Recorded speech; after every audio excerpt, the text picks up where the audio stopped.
quand nous étions dans l'accord FCC Cash, Kabound avait dit ceci. Les jours où je quitterai l'Assemblée nationale, on ne parlera plus jamais de la coalition FCC Cash.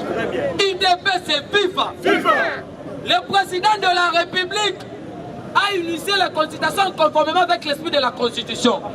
C'est le tout premier président qui a consulté tous les couches sociopolitiques. Le président de la République, dans les tout dernières minutes, il avait reçu l'UDPS. La personne qui a engagé l'UDPS, c'était l'honorable Jean-Marc Kabound.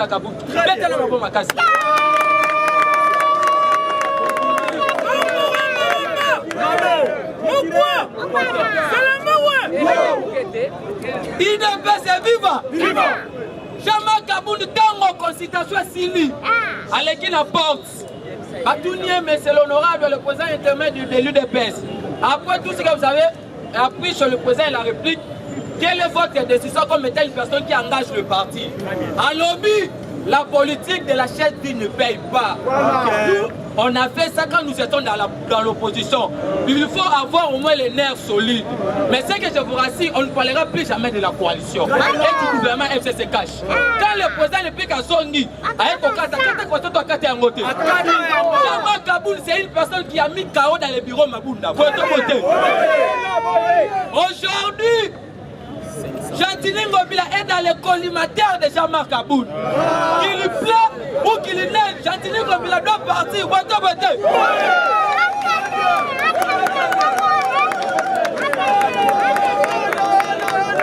IDP c'est viva. Qu'est-ce qui se passe? Ngobila avait éternué l'hommage du président de la République vis-à-vis de sa population. Parce que Ngobila qui engage la ville province de Kinshasa. Mais dans le stade actuel, la ville est tellement sale. Il y a des démondistes, il y a des marchés pirates. En quittant des aéroports, tu ne peux jamais parler de la ville province de Kinshasa. Alors, le président est soutenu par sa population. On ne peut jamais accepter. Viva! Viva!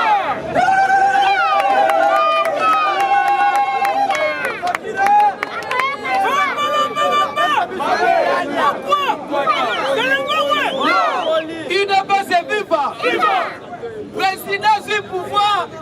Alors non, moi je ne veux pas arrêter les gens parce qu'il y a d'autres gens qui ont commis des crimes contre l'humanité. En commençant par Joseph Kabila, les hommes forts du régime de Joseph Kabila. Aujourd'hui, ils ont pris la poudre des scampettes. IDP c'est viva.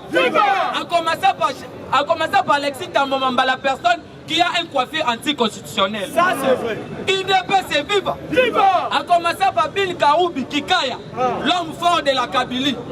En commençant par John Numbi, l'ancien inspecteur général de la FARDC, après avoir tué Fidel Bazana, et puis Florida Cheb est nommé au niveau du FARDC. Beauté. En commençant par Yorosiko Kindoki, la sorcellerie commence quand Matata Pogno écrit au président de la République qu'on puisse autoriser son évacuation sanitaire. Yorosiko politique. IDP c'est viva. Les gars, Félix Mabo Makati.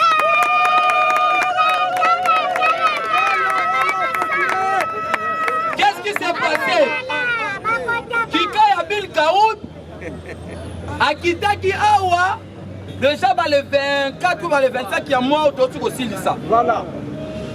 Il a été invité dans le parquet général pour la cour. Et en fait, parquet général, il y a Matete Gombe. Parce qu'il a été aussi cité dans le bateau, parce qu'il a un trésor public. C'est pour cela que vous avez vu le président de la République, après avoir chassé l'ancien gouverneur de la banque, il a refusé que le gouverneur attique à la Bongo. Cela veut dire quoi? C'est une façon qu'on a malam. Parce que pourquoi qu'on fait la gloire aux hommes. Maintenant, de l'autre côté, l'ancien gouverneur de la banque lui sera entendu devant nos élus qui sont dans l'Union sacrée, nos députés, nos représentants.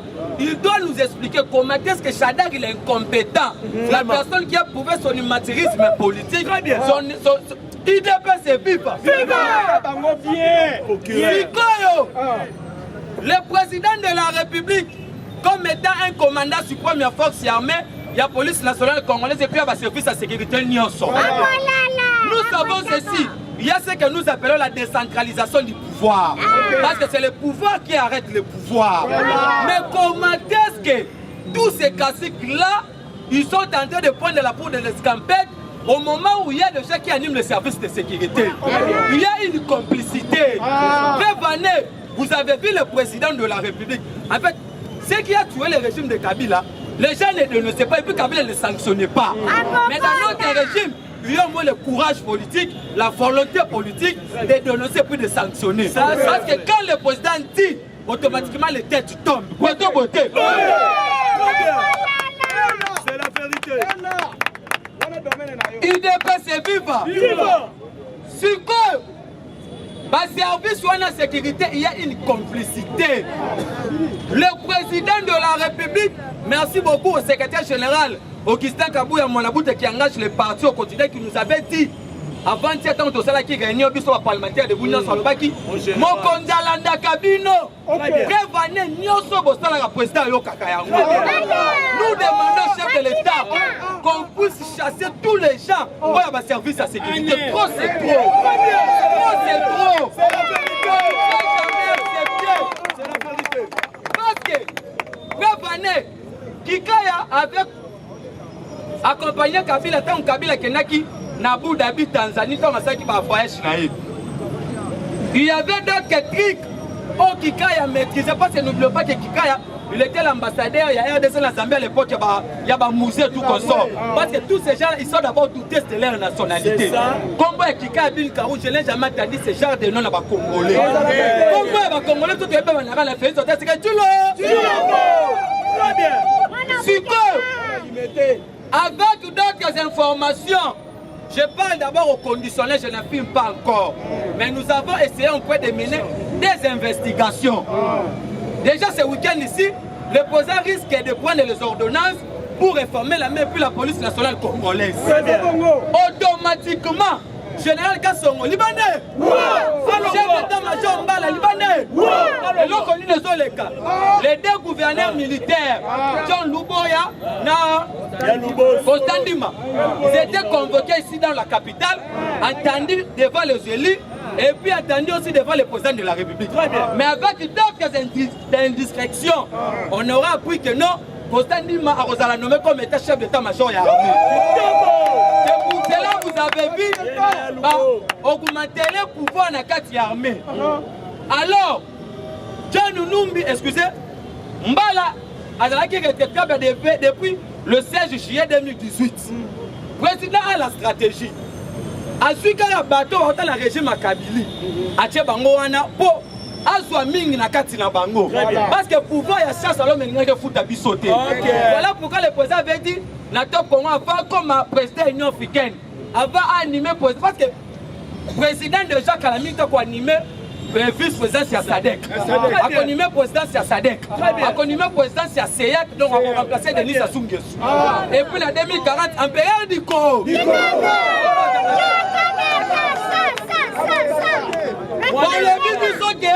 Social et Simba quitté. Sur le plan social, il y a des avancées. Très bien. Nazanga qui a confondu à Minerva, tu m'avais donné la gratuité de l'enseignement. Très bien.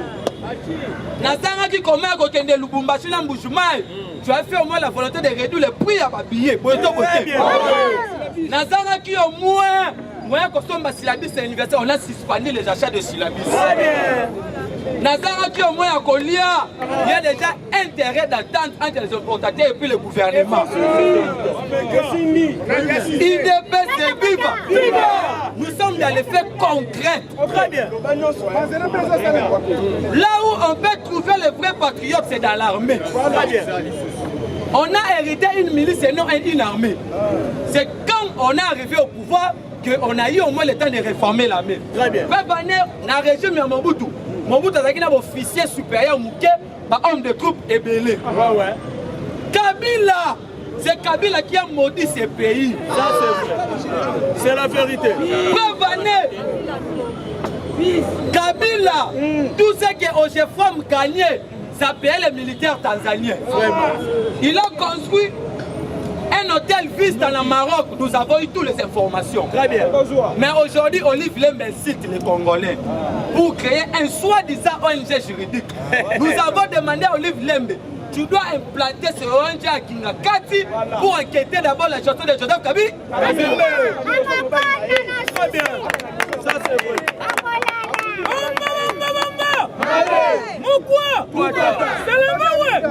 Il n'est pas viva. Bah enfin Basili. Chadar le but non. Nous allons mettre les jours où on arrêtera Yuma. Nous allons semer de l'insécurité. Nous allons faire en sorte que les institutions ne fonctionnent plus. Mais hier, on vient de sanctionner mairie, en fait, maire Yavili Yamaniema par le gouverneur intérimaire Yamaniema. Il dépasse vivre. Parce que il a laissé la mairie pour aller accueillir les compétents Chadari. Vraiment. Voilà comment est-ce que on avait laissé le pays dans le gouffre. On nous a laissé les institutions faibles. On nous a laissé une économie faible. On nous a laissé les opérateurs économiques d'expatriés. IDP c'est viva. Jean-Marie Kassamba médiocre, il y a des journalistes. Un grand pays comme le Congo, un demi-continent de l'Afrique, avec toutes les richesses naturelles que nous avons. Kassamba nous dit que Kabila avait laissé 1 milliard au niveau du trésor public. C'est une façon de nous insulter. IDP c'est viva. Combattant, Yoka Mokondamboka. La guerre a commencé, tout le monde est beau. La toute première numéro 1 union sacrée, Christophe Mba, Valélie. Valélie, non, c'est type ici. Il a son comportement dictateur, il y a ça. Donc, les choses doivent avancer. Les lots, Batoubalova qui est là, Toboy Christmas en 2023. C'était la Mouka El Martin Fayoulou. C'était les FCC restants derrière Joseph Kabila. C'était les gens de l'ensemble qui fait l'hypocrisie politique et puis l'escroquerie politique. Très bien. Est-ce que vous pouvez envoyer vos animateurs, vos classiques, vos lieutenants, inciter le président de la République? Mais tandis que vous avez le membre d'un gouvernement non sacré.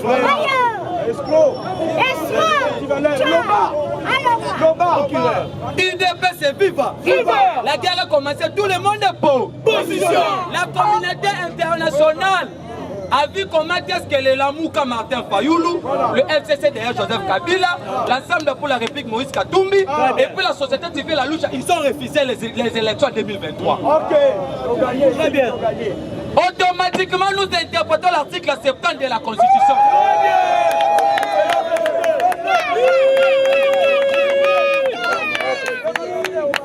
Nous allons puiser dans la jurisprudence. En 2006, l'UDPS avait boycotté les élections. Parce que Papa Kabila avait dit non, ne reconnaissez pas que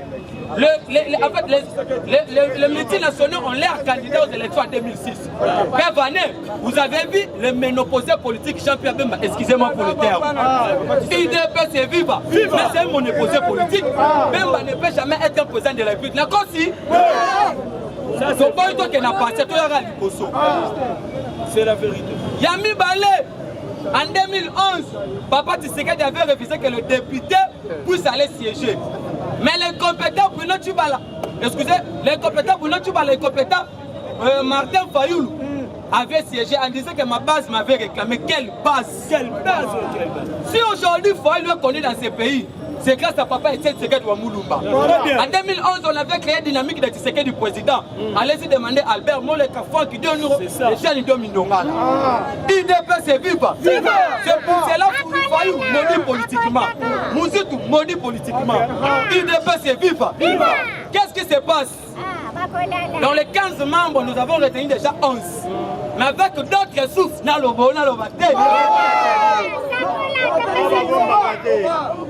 avec d'autres sources, les CC, par son porte-parole Eric Seng. D'abord, le tribalisme commence par les deux confessions religieuses. Les CC et l'Église catholique. Très bien.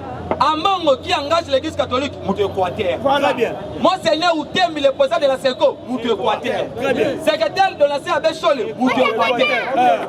Représentant à SSC Bokundo, Moutou Équateur.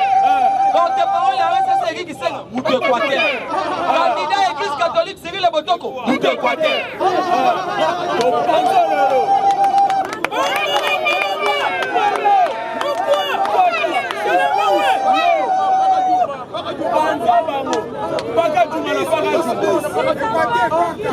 UDPS c'est viva. Nous comme maintenant la face à la vérité. Nous avons demandé à la 5 ans d'aller s'inscrire au ministère de l'Intérieur pour se faire un combat politique. C'est ça. Parce que vous-même, quelques prélats catholiques sont contre le cardinal Ambongo. Mais le pape, il y a Vatican, il avait envoyé une annonce apostolique. Cela veut dire quoi, un ambassadeur à Vatican pour aller raconter le chef de l'État. En fait, le porter un message du pape. C'est pour cela que vous avez vu, Ambongo avait convoqué une homélie le dimanche à Seskiza, à Katimini. Hier, il a été reçu par le président et puis, papa, il a le lobby. Il peut se vivre. La Boutou. La Boutou. Et là, on dit le collègue. SCC, Balobi. Comme la démocratie c'est la loi de la majorité, nous soutenons des négatifs.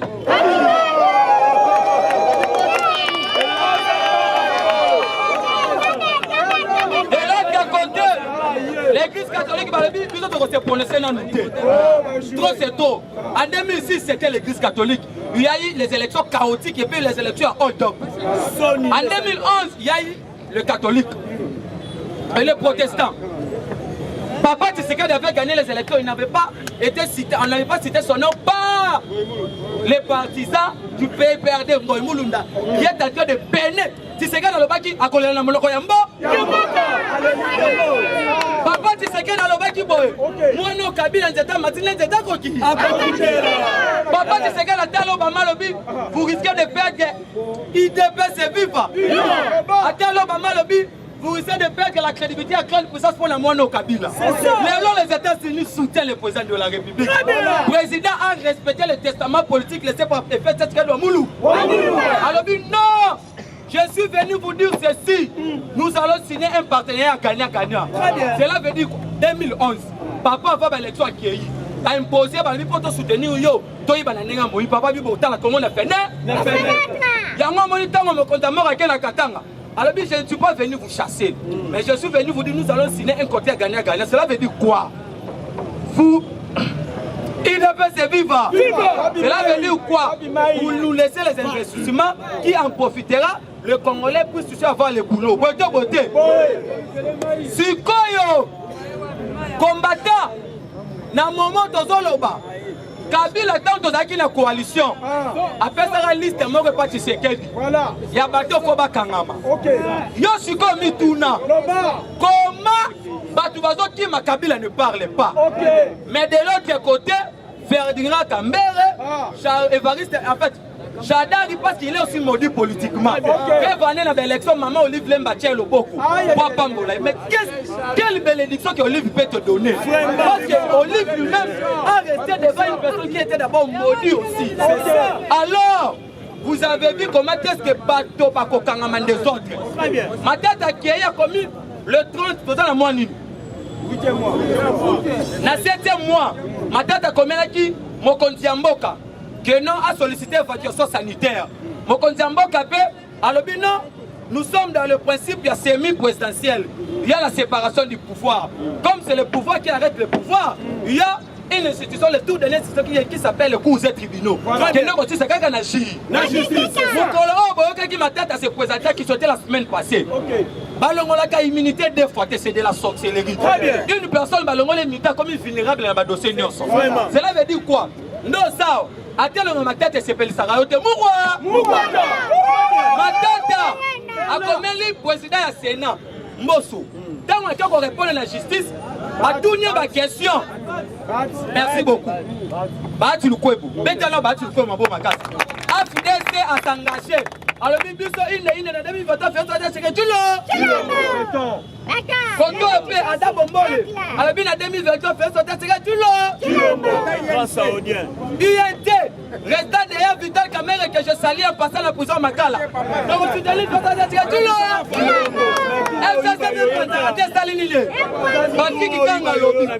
Dans la IDPS, Dorothée qui peut perdre le roi Palou. Dorothée qui peut perdre le roi là. Dorothée qui peut perdre le roi. Le tout premier parti politique à ma victime, c'est l'IDPS. Le tout premier parti politique qui a combattu pour l'intérêt général de la population, c'est l'UDPS. Le tout premier parti politique qui a combattu pour l'instauration d'un véritable état de droit, c'est l'UDPS. Le tout premier parti politique qui a combattu pour la démocratie effective, c'est l'UDPS. L'UDPS c'est vivre. L'UDPS c'est vivre. Qu'est-ce qui se passe? Dans le mandat de commis de vote pour qui est général, il y a cour constitutionnelle. Parce que là a été convoqué dans le parquet, en fait le parquet général pour la cour constitutionnelle. Batounia va question dossier pour qu'on répondre. Né à Zongaki. Né procureur général de la cour constitutionnelle appelle sur d'autres. Matata ne peut jamais quitter l'étendue de la République. Voilà. Parce que Matata a raté un crash avion à Koufati. Mais nous avons la complicité. Quand tout le monde a Koufati, c'est une façon pour récompenser Matata Premier ministre. C'est ça. Après une semaine. Il a complicité dans la mort de Kisenga. Papa Kisenga, là, Mousito a été maudit politiquement. Martin Fayoulou, alors mentor politique n'est pas Tshisekedi. Papa là, la Martin Fayoulou a été maudit politiquement. Il y a un moment de politique. La guerre a commencé, tout le monde est pauvre. Il ne passe que ça va pouvoir jusqu'à l'avènement de Jésus-Christ. Le numéro c'est plus 243 84 5 32 09. Combattant au PSO en haut. Plus 243 84 5 32 09. Mobilisons-nous comme un seul peuple, une seule armée, un seul commandant suprême qui s'appelle Vétadja Djétulo.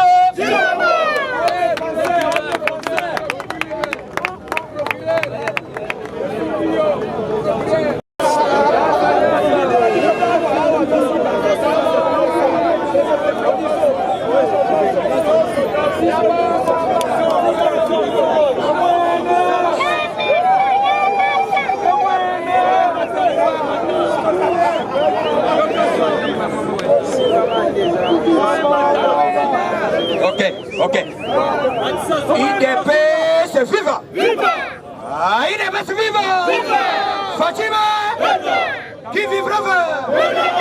Mama watamutambu wa mwa! Ayogini! Aramazangisha! Ayogini! Janine mabonde yasha! Ayogini! Qui vivra? Et Fatima bon.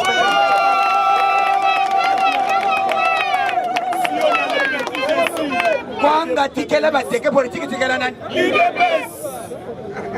isonde to yebi ndenge politique to balambaka to yebi kolamba pe to pesio biloko bolie bosambwe ande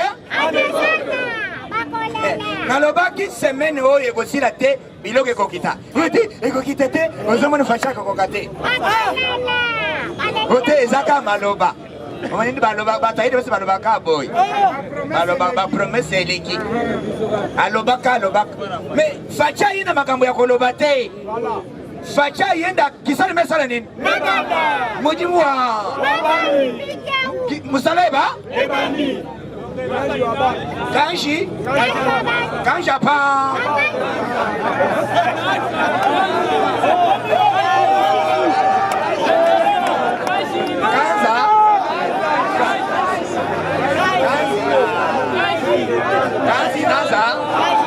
Kanzi Nanza.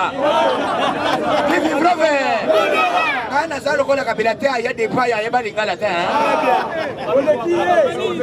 Ayedi kaka te unasema nini unasema papa. Yo depuis oya. Sa shina zolo bati papa tika bima. Mais we ayebe ta ko yebse mutu teke bima. Ayebe ta ga amboshile zanini. Na lobby politique tobeti combattant qui vivra yango koyoka ba délégation zokota mikolo état de siège ouvert par rapport ya kosilisa ba terroriste okoyoka déjà réponse ya Washington la voix de à part yango facha le bitena na posa na yoka biloko kolaka batu te yo pesa pri yo oya oboye kotosa yo ka fimbo très bien la loi reste ote komi dictateur soki na kokoma dictateur pona ba peuple congolais alia nyata bango fimbo ande très bien la loi reste à la loi c'était hier abengi batu ya nani économie ote fak soki fek C'est que yaka yaka. What if you papa lobaka ou koloba? Mais au bandé vous le battez au condimate. What if loba fait ah loba na yo. Loba. Carton ya Thompson. Ok. Et ça y combien? 45 $45. Hein? 45 $, non? 55 $. Eh yoga. Donc, boyoka puisque bino bomoni maloba. Na loba ki soki kiti, bino fait beaucoup misafachi.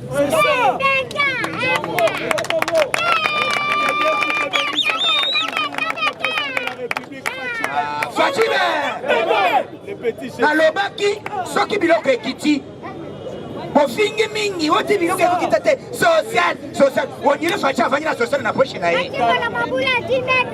yango social facha alebite ministre bo créer lo ba créer ki likambo ya avion wote eza adopté te eza boy mais depuis hier ba agence nyonso avion ya aviation ba ye ba lebite président oyo lobi alléluia à partir ya lelo billet komi oli masa yaka banda eza pressé banda pressé banda pressé $90 90 banda kanzela tozokita kemena yo kemena bo yaka bana kemena batate avion ah il est pas vivant Guadolit Lelo $75. Très bien. Lelo. Bête ma pomme combat. Lelo. Ba aviation nyos. Ba lobby, bande no kutu tuna ten. Wana na $50. 50. Kamareza unena kokota 50 ngoyo. Wana manu ni bogota. Na banzi babise kotula. Babise kotula. Ofuti kama ofuti 100 aller retour. $100. Et comme il a wewe ofuta mwana wewe yaka. Bona facha avion comme il a taxi. Très bien. Fatime! Na lelo Batbalobité ou avion n'a quitté Balobi lelo d'une manière officielle. Très bien. Chef de l'association d'aviation, avec une LCC. À la vérité, n'a pas de balobatrouin. Bon, quand c'est toi qui pouvoir à Gala, quand présent quand démo le biwan, ton dîner alléluia. Yakola Kaizate Kakasiko. Moi, ne m'en crois rien que ne bouge pas, il lobby. Garçon, mon quoi, qu'il y a comme one. Combien papa pesa mbongo yo pesa mbongo olingani kuna ba problem pesa mbongo ana pesa to yo ebya mote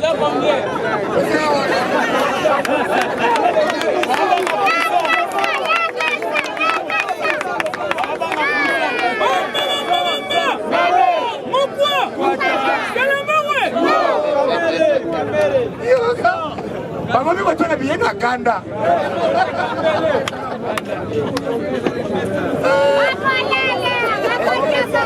Para. Aux autres on va problème. Oui, il y a prix à billet. Pesa mbongo ezana pesa. Combien?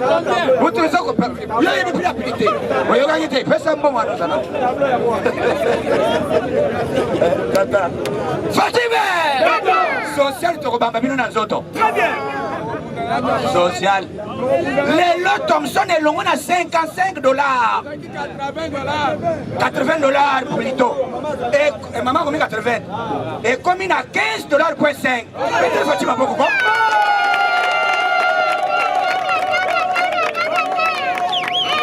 Dans le but $15.5. $15.5. Yango ye muso tema yo tema yaka tema yo ye ya sombi ye wana tema yo sombi $10 better Fatima baba tema yo wana $15 tema yo ataba $15 nalobi mama azali te mama azali mama naliaka mama mwikayaka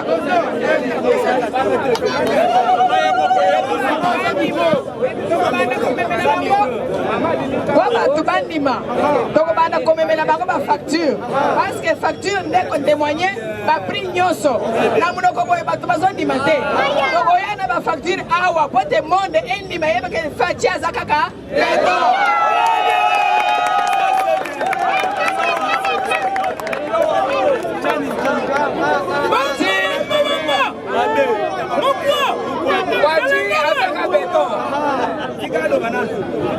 awa biso toya awa koyoka ke ekiti ngai moko na sosimaki azalaki kuna ntango nakomi mama moko azobima na karton na ye azalaki mpe na karton ya mayonnaise ekweyaki ntango mayonnaise ekweyi mosusu ekweyili ngai na likolo mama tala ndenge obebisi ngai makolo ayebisaka mwana na ngai elimbisa ngai oke savoir mama soso osombi na combien carton mama azoyebisa ngai ke nasombi na $15 ngai naboyi oyebi biso bakombata tozaka bato atembe naboyi nalobi te mama okosi mama azobimisa facture alakisi ngai na miso $15 nalobi peut-être oyo eza na carton ekozala bakushe ya bana nafongoli carton ya nini ya soso nafungula boye basoso etandami kwaci umela na yo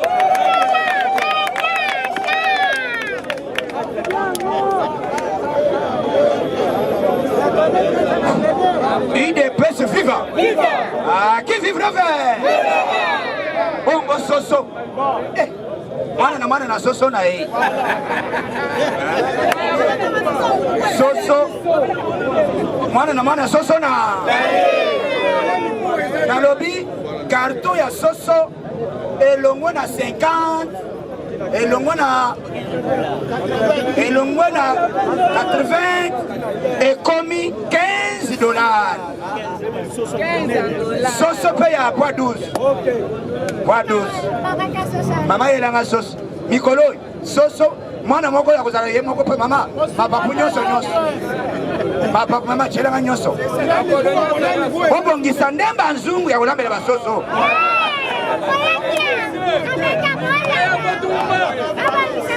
Faut changer bazungu. Faut changer zungu.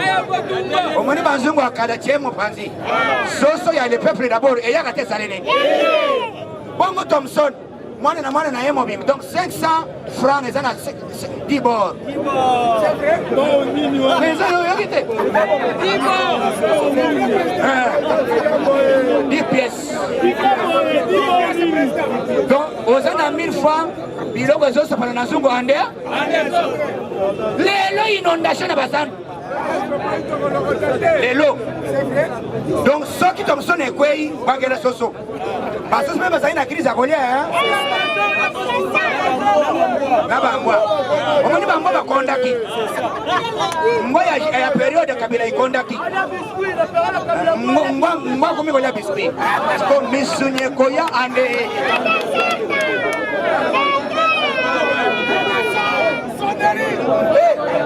Fatime! Ok. Les leçons sont ma casse. Mais n'a pas ça. Nakoloba d'abord. Makambo salami lelo. Likambo ya patron oyo bazo benga ya matifer. De konabiso. Oh, kamole inter. Comment bandeko? Kamole inter a sombi lupango na ye. Na lupango surtout makambo ya ba conflit parcellaire. Yango tant on est tozolo bao. Au monde comment même les députés nationaux ba oti kokota dossier oyo. Na minute tozolo ba kamole inter a zakana mapango na ye. Bayo ya tolo. Lupango moko na ville. Bakei ba solo li mundele moko azayi wana juif moko bayokani na ye ke soki atongi akopesa ye deux niveaux. Ba solo li bongo. Lupango eza kamole inter. Mais mundele atongi 10 niveaux. Tango atongi oya pesa deux niveaux azopesa des appartements. Ya le but toyokana ibo ngote. Toyokana kike opesa ngai des niveaux. Mais aux opesa ngai des appartements ndenge nini. Oh yokolo bandenge nini. Akeye ko bimisa. Akomi ko attaquer na minute tozoloba. Kamule Inter bakangaki ye. Bakangi ye, ça fait une semaine, mais lelo batindie na ndolo.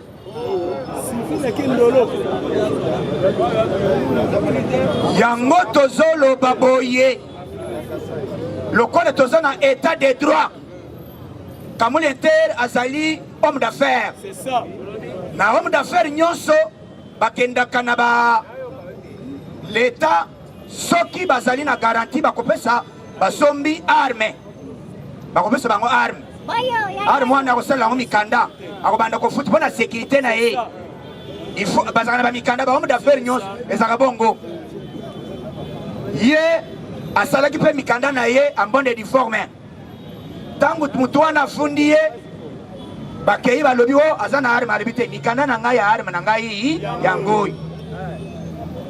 O ayaki po bumangai juif akosi bongo po bakangi ye na minute tozoloba lokola tozana état de droit. Oyo te promettait que l'IDP ce pouvoir, nous allons insérer un état de droit. Il faut pas libérer Kamule Inter. Aza la libérer, alime. Ça débat pour nous. Yoka ba dossier ya mapango. Yango tozolo ba likama mapango oyo chef de l'État. Il faut qu'on change ba te belé. La justice. Justice et ba mibi ba zebe. Kamule Inter c'est un combattant ya première ère. C'est ça. C'est ça. Membre moko influent na parti au IDPS. Il a aidé beaucoup les gens et puis Azali ayebani chef de l'État ayebiye. Ba Congolais nyonso ba yebiye. Ba combattant ba yebiye Kamule Inter te. Flat n'est pas en ciment. Azana flat na pembeni hao.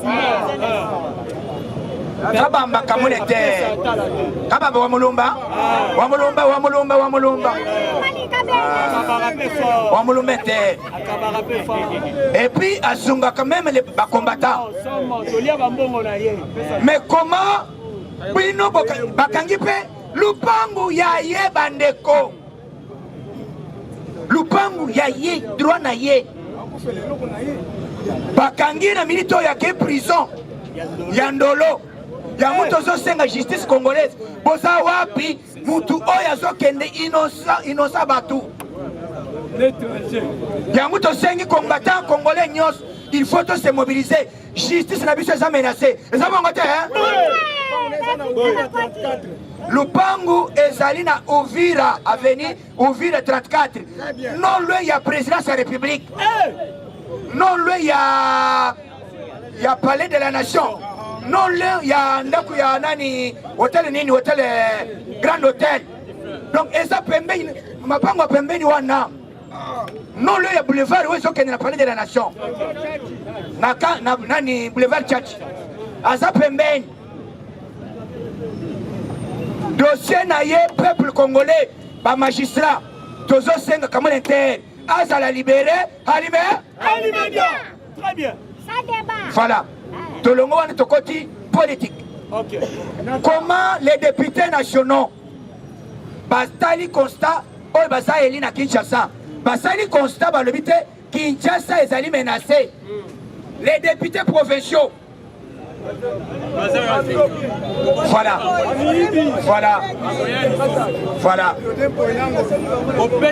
Tolobi combattant congolais. Kinshasa eza na busoto. Eza bongo te hein? Donc batu bazali ko maintenir Jatini Ngobi. Eza ba député nini?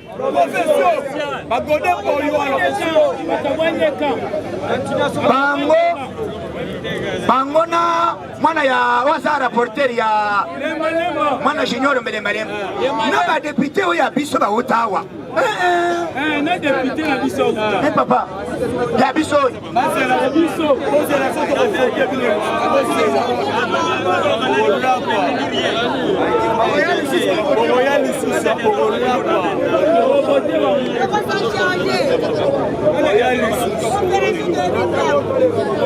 ba député na biso.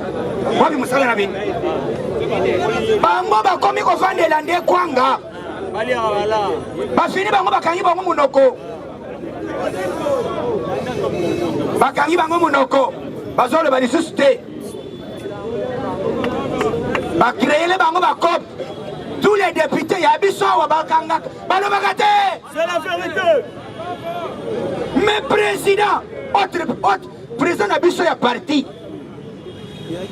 azali député national. Très bien. Abimi alobi pourquoi yon de biso ya IDPS osala contradiction na maloba na yo ndeko na biso bitereka zadi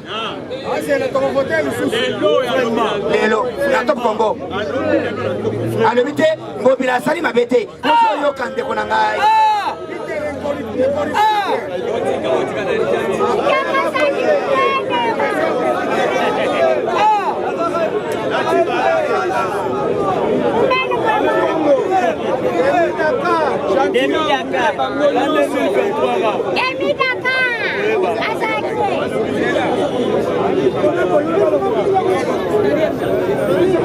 Omoni makambo omoni musalo lelo soki Jean-Marc Kabunda azoloba azo défendre vision ya nani le chef de l'État. Sikotango yozo ko contredire Jean-Marc Kabunda ozo bundisa nani Chef de l'État.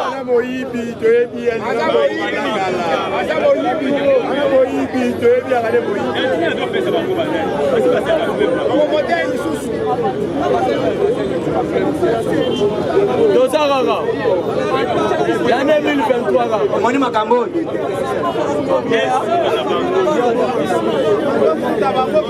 ozomona mokili ndenge ezali ndeko alobi Kinshasa puisque abimi libanda amiyokeli mawa atamboli na Zambia amoni balekisi kete balobi te weza quartier lokola ya Kingabwa alobi o Kingabwa ya Zambie mais aw yango alobi atali balekisi balobi te weza Mombeli balobi quartier reculé oyo ezoyoka reculé azotala moni eleki Goma na Zambie ko mais akomi awa Kinshasa somo et les députés provinciaux bazokende balobi nini o misala ebele esalami etikali nde po financement ezwami te yango moni Kinshasa fin papa mbongo ezangi na Kinshasa bawenzi boni ezokotisa mbongo awo surtout tant boni eza na Kinshasa yang basi Michel d'abord nani na ba mariage magasin ya baingie na Pakistan mbongo ezokende wapi non bacreye bamarché balobi te yo lokolo eza membre ya IDPS mwa pare no yango défendre ngai kaka omoni eloko kope eza kuna C'est ça. pour na ma source na yo kote na yo yango donc bazo défendre ba poche. L'année 2023, gars. Tolobi Godin Poi aza élément danger. Bangonyos. Basa le war périmètre ça. D'avance que du Parlement provincial doit ne resala raté. Mawe. Député national balobi totikela kibinota peut-être beaucoup défendre. Mais toyo koloba puisque quand même ba voter biso na Kinshasa. Yango toyo koloba. Wote neni bino balobi kala nyonso na bozalaki wapi. Oh file eza gouverner. Eza gouverner full wo eza na nani na zan. Mabulu ba bosoto. Eza mawa. Eza mawa. Na lobby chef de l'État awa tokomi na moment ya prenez-vous achat. Moment tokomi eza moment ya kobondela lisusu mutu te. Très bien. Eza ya moment ya mutu asali mabe koche liba. Bato maele ba embele ba remplacer. Pourquoi c'est le mawe. Mais tala plus one technique nini es alingi ayabi musala mais alingi kosala yango te. aza traître posa na ye ezali ke afrenaka bafingaka faci mpona 2023 peuple alobaka ete surtout bamama azali otala ezotambola te tala kongo faci nyokola biso tolobi chef de l'état c'est ça le moment où nous devons nous prendre la chose.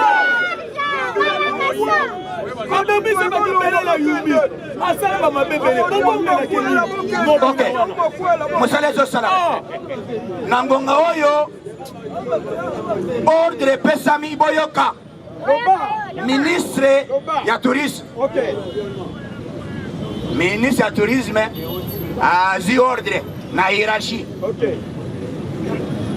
Lorsqu'on parle de hiérarchie, on voit qui? Hiérarchie.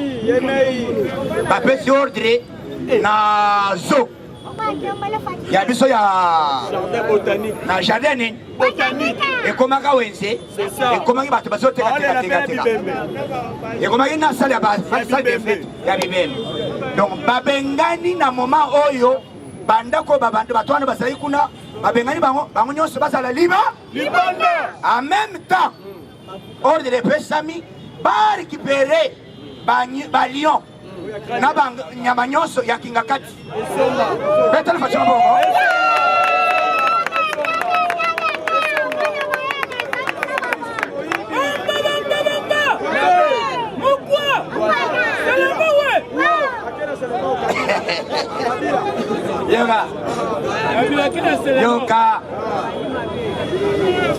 Yoka te balobi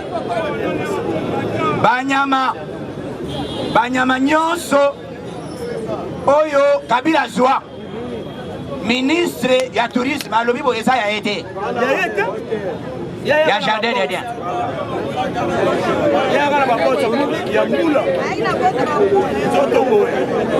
Banyama nyonso apart banyama nyonso oyo euta na est ezali banyama ya république nini ezali banyama ya Kabila qui vivra bien. Donc bangando balobi bien babongisa ba piscine babongisa ba maziba mai nyonso oyo ezali na jardin zoologique babongisa biloko nyonso banyama ebaya kozonga na bangando na bamabata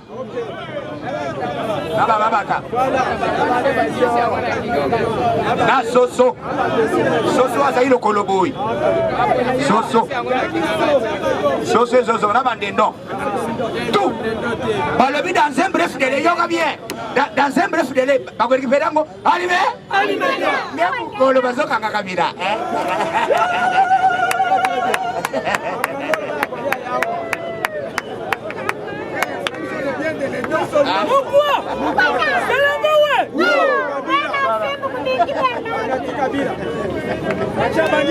mokolo wana nde bazokanga Kabila akolingwa areagir ela kosalisa zilinga areagir kube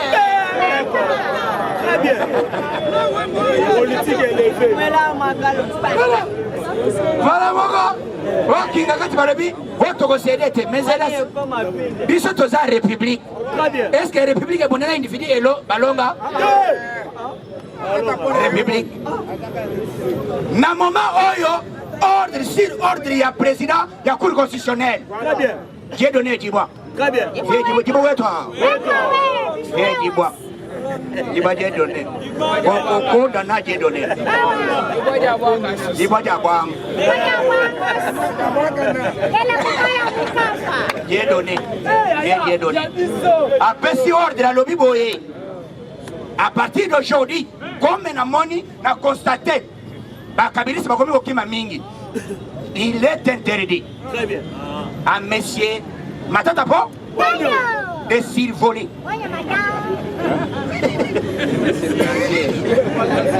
Il va suivre. Même bateau, même barge, même hélicoptère, même camion, même vélo.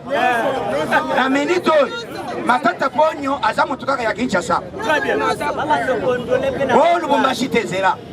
même le Bumbashi balobi a koyi kokota avion te a koyi kokota eloko ya moyen de déplacement te jusqu'à nouvelle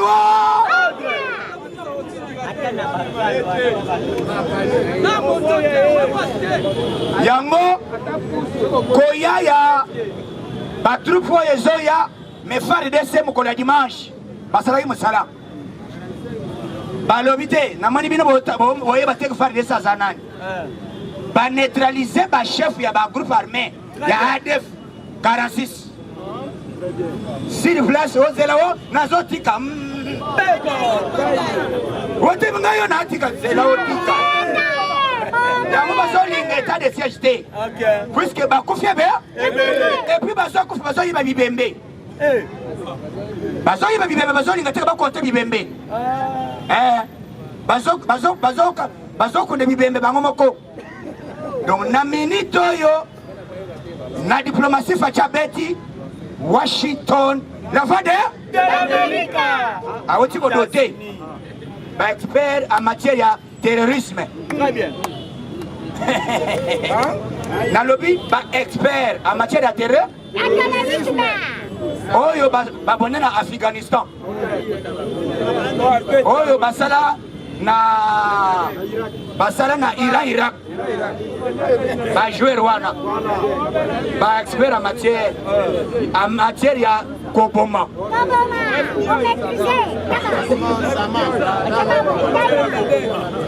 balobi bientôt dans 48 heures bazo kita wapi la RDC bazo kita wapi très bien facha le vite bozela état de siège et continuer toza na force continuer ka etika la paix batu bakomaki wo état de siège ezali plan non facha salelo kwana po kimia ezonga libela na est ya République démocratique du Congo ça fait au moins plus de 20 quelques années on guerre batu bakufa chaque jour vraiment et puis babengi batu wana lokola babuma ba congolais mingi babengi bango ba rebelle te babengi bango banani yango bamenukili bango ba spécialiste oyo bakitaka na mbeli na marteau kotoyo na mbeli kotoyo arme revolver kotoyo nini donc bayebi mpe na makofi akosala bo akati okingo abuki yo kei akobuma yo sans que licence ebete et puis bayebi bango bakitaka balinga bango baselaka te ko avion ekita bakita bango kaka likolo asa yaki déjà avant ekita yasa kitaki baye papa voilà succès diplomatique de Fachi Beton. Très bien. Beton Fachi Maboko, Beton Fachi Maboko. Si on a le petit Jésus, Fachi Beton, que Dieu vous te bénisse encore et toujours. Les lots basolo Félix Segued a salé le côté. Les lots basali ko le biloko kokitate. Biloko kokitite salini. Equity. Gratuité enseignement. Et récit toi récit. Et réussira. Les lots chef de l'état billet. Equity toi Equity. Equity. Transco. Trasco, salaire, bafuti toi bafuti. Bafuti bango 2 mois. Na kabila arrière na yeba pesi. Balebite mais o lokolo jeu arrière to kanga yo. Ozozo biso banyama na biso nyonso. Lobi lelo olive na comité. O banyama ya biso to soma. Ministre alebite na na posa na yo ka deba wana te. Sala. Ba ministre. Ezana ba ministre. On me dit ministre du tourisme, Asali Moussala. Très bien. Azamoba na keipe na moni na stade de martyr. Bache ba panneau ya digital. Kende, ba changer ba kit. Ba changer ba kit moko professionnel. Au Vandiki chez eux le Alléluia. Amen. Que le président le même.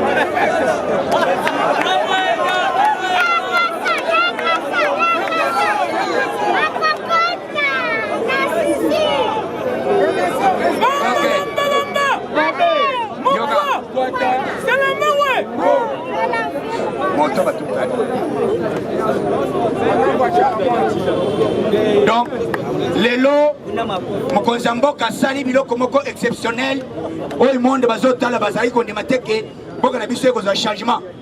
yango tolobi congolais nyos combattant nyos il faut soutenir chef de l'état et ça bon côté hein makambo fatia zo sala bato bandimaki te ke ekosalama lokola bandi na babiloko ya kolia soki esili mbala moko ba-emploi kisalume yango tosengi loi na minito likambo ya seni likambo ya seni ezali de le mardi ou bien mercredi ekozalaki vivre mboso alobi boyi ntango ya koperdre eza te alobi nayoka makelele ya wenzi na moma peperdre azolobo tokotika bakombo te na butu groupe mosusu eye balobi vie mosusu balobi te kolanda shadari te atintin papela biso yango c'est ça bakomprendre makambo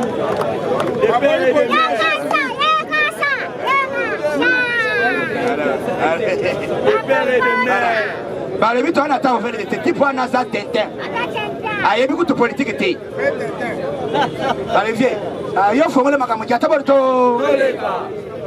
mbala moko bosoko dia alobi boye ezala boboyi lelo ça ne changement absolument hein? Et d'ailleurs l'IDPS a déjà fait plusieurs fois dans l'expérience one l'IDPS bazao batika fait deux fois ba participer ba fait ba kufate eza lokola bino sobo tiki mukili pe kokufu ekokwea te la vie ko mboso koja kwanga fajibe mboso koja ngwashina mono ngwashina be voilà congolais de PDD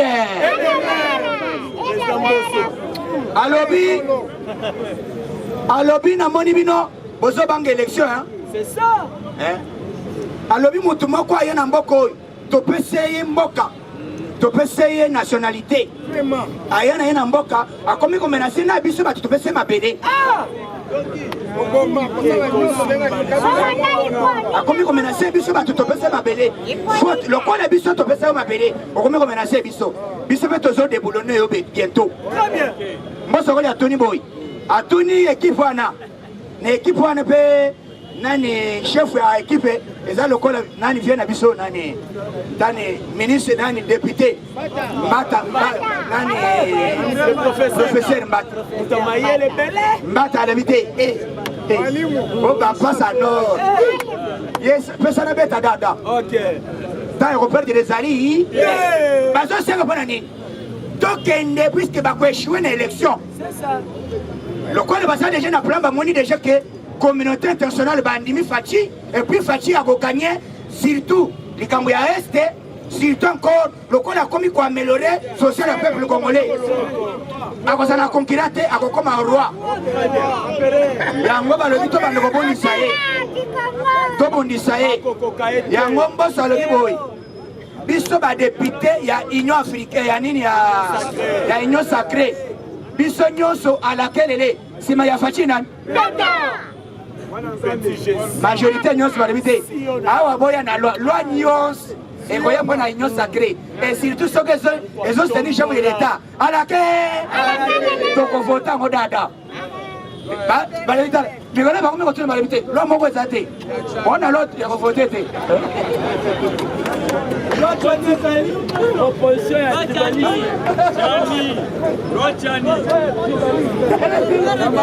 badepute bakomi koluka loi balobi te yana depute moko asali proposition te loi ya tribalisme eyaka te esali nini moto azalaka tribali na Congo eza nani bientôt na malufanga bakozala ozare alime donc congolais eloko tozali kosenga Fachi alobaka soki Fachi alobi likambo eza lokola kabila te so Fachi alobi likambo ye aza kaka wana soki alobi eloko ekokita soki ekiti te il va faire par tous les moyens c'est ça ezala nini ekiti to ekiti yoka bakitisi balobi boyi kokitisi oyo bakitisi lelo eza premier épisode deuxième Carton associé comme à $5. Moi, soso na e. Moi, bakovimba ande. Et puis, nazolo beloko yoka. Et donc, nazolo ba chef du quartier. Et donc, pour s'appliquer bien, ba chef du quartier, na ba kolo mapango, ba bayer. Juste là, bozolinga ko respecter ordre ya chef de l'État te paye ya gouvernement te. Oyo balobi na to senga ba député. Ba voter loi wana. Likambo ya 3 mois. Et ça la applicable animé. Muto ko sala ya ngota za la oza. Très bien. La loi reste à la puisque bato bazali mususu bazali bani au 5 mois. Oh, puisque ça ndako ya moke. Non, balobi 3 mois. 1, 2, 3. Soko matisi. Yamana yabisi ministre na bisa urbanisme. Puis moi bien. Na lobby excellence. Nyatabo créer un service de renseignement. Créer bisoto zao. To travailler na yo. To soto moni montu commissionnaire na bayer basolo na 10 mois de livrer. Vous avez monté hein? Ce qui au moni montu sololi a signé contrat. Bisoto zo banga na contrat. Bino ba locataire. Ce qui bayer à 10 mois. Zouaye, il y a comme service de formation. Azala, arrêtez, allumez. Bamba, bamba, bamba. Moukwa. C'est le meoué.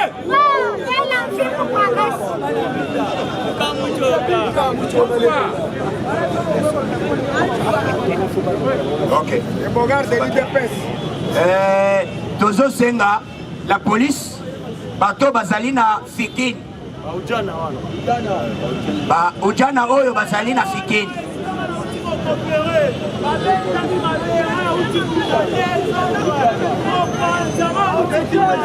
alors bini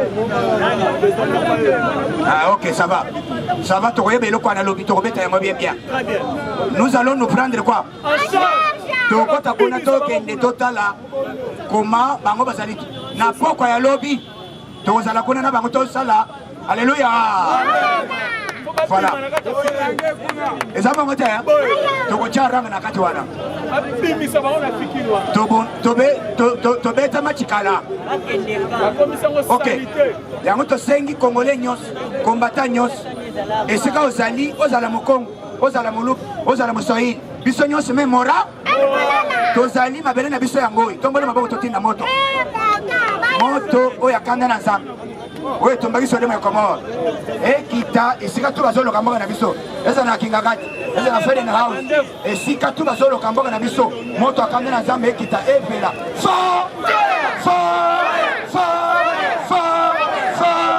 abon attendeur au nom puissant de Jésus-Christ. Merci.